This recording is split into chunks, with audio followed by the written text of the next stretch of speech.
Hi there, future homeowners. If you are in the market to buy a home, you are in the right place. The first mistake is skipping the pre-approval process. Picture this, you find your dream home, you're planning the decorations, you're planning how many kids you're gonna have in the bedrooms, just to find out you cannot get approved for a mortgage. Ouch, this hurts my heart just thinking of this. This can cause so much heartbreak and be really so upsetting. Getting pre-approved will help narrow down what you're looking for and just overall show sellers that you are really serious about buying their home. Getting pre-approved is pretty easy these days. You can do it from the comfort of your home if your lender has an online application. This is great for people who work long hours and do not have time to come into the office. So it is possible to do it right from home or possibly your work desk. I don't know, you might have free time. But this is an important factor so it does not lead to heartbreak, and it will also help your agent know your budget. And that's gonna lead us to the next mistake. Mistake number 2, not having a clear budget. Not finding a clear budget can lead to overspending. You need to figure out what the expenses are gonna be to save yourself financial headache in the future. For your home search, it is important to go over all the overhead costs. You can also lump your agent into this so they know exactly what you're looking for and what you don't want to spend money on. Having a clear budget can lead to success, but you're gonna want to watch out for this next mistake. Mistake number 3, ignoring hidden cost. It is not just the sticker price you need to consider. Closing costs, property taxes, potential renovations, this can all add up super fast and throw your budget off completely. As a buyer, you do not want to exhaust your full budget. You need to plan for these overhead costs so you have some wiggle room. I mean, I would hate to move into a house and not be able to buy a couch.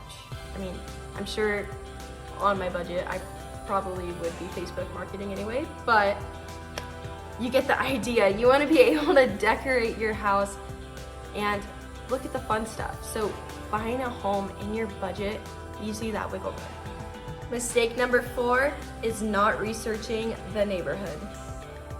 It is important to remember you're not only buying a house, you're also buying a neighborhood. Before looking at homes, you should look at the crime rates, the schools, and the local amenities, because this will all be important for your new life in this home.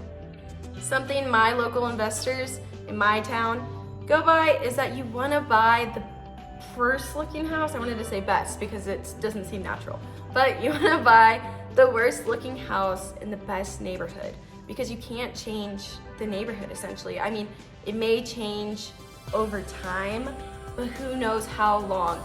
If they don't have good school districts, if they have a high crime rate, it is very unlikely that those will change rapidly. So if those things are important to you, make sure you research the neighborhoods before. And I would recommend doing this before you show a house or before you go and see a house, because you may fall in love with the house and then you're up against the dilemma of choosing whether you want to sacrifice a good neighborhood over this home you love. So that's just my recommendation. Always talk to your agents about the neighborhoods in your area. Mistake number 5 is not shopping around for a mortgage. Securing a mortgage is a big deal. Not finding the best rates or terms can lead to thousands of dollars wasted over multiple years. I recommend getting multiple offers and going over them, really study them, and make sure it is best fit for your family.